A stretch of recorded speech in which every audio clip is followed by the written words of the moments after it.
Sud Radio, le coup de cœur des libraires. Valérie Expert, Gérard Collard. Alors moi, c'est le hasard des lectures, des livres que j'ai choisi d'ouvrir, m'ont amené sur des histoires de femmes, pratiquement que des histoires de femmes, et des destins de femmes assez incroyables. Il y a, on vous parlera de Rachilde évidemment. Il y a La fille de l'ogre de Catherine Bardon que vous avez lu aussi aux Escales.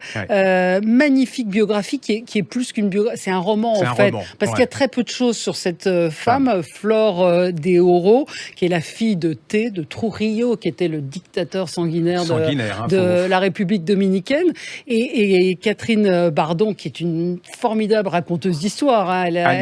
Elle romance vraisemblablement, évidemment, parce qu'elle n'a pas tous les détails de la vie de cette femme.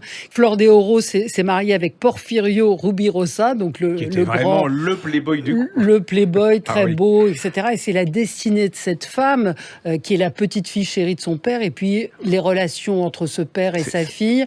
C'est aussi la vie de ce dictateur à travers le regard de sa fille. Vous aussi, vous avez... mais moi, j'ai été fasciné. En plus, j'aime bien ce genre de roman parce qu'en fait, plus personne connaît Trujillo, plus personne ne connaît cette femme. Et ce genre de roman, de livre, fait ressortir des personnages qui, à leur époque, ont eu leur importance. Elle, plus ou moins, elle était moins... Elle n'a pas été très connue, mais c'est sa destinée incroyable. Elle a influencé par rapport à son père aussi. Et puis, c'est la redécouverte de cette république avec cette dictature, comme il y avait Haïti. Enfin, c'est vrai. Et puis, alors, c'est vrai ce que vous dites, c'est-à-dire qu'elle est...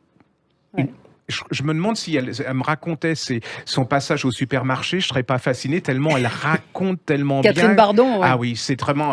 Vous êtes pris par le récit, par les détails. Et puis il faut savoir que sans rien raconter complètement de sa vie, elle se mariera 8 fois. 8 fois, Flor de Oro. Et on l'aime, on la plaint, et en même temps, on a envie de la gifler par moments. Et puis ce père, Trujillo, qui a été. Il est assez fascinant dans son horreur. Vraiment, si vous avez envie d'un roman... de détente. C'est une biographie, mais romancée. Donc pour moi, c'est un livre de détente parce que j'ai passé un moment incroyable. Et une fois que vous l'avez ouvert, c'est foutu. Parce que là aussi, il y a de l'amour, du drame. On peut dire que c'est la rébellion d'une femme aussi, qui essaye d'exister malgré tout ce système machiste. Parce qu'à l'époque, le poids de son père qui est là, qui la suit partout. Elle vivra entre New York, Paris et évidemment, elle a un destin qui n'est pas très joyeux. Non. Ça s'appelle La fille de l'ogre, Catherine Bardon aux éditions Les Escales. C'est un de mes gros coups de cœur de cet été. Sud Radio, le coup de cœur des libraires. Valérie Expert, Gérard Collard.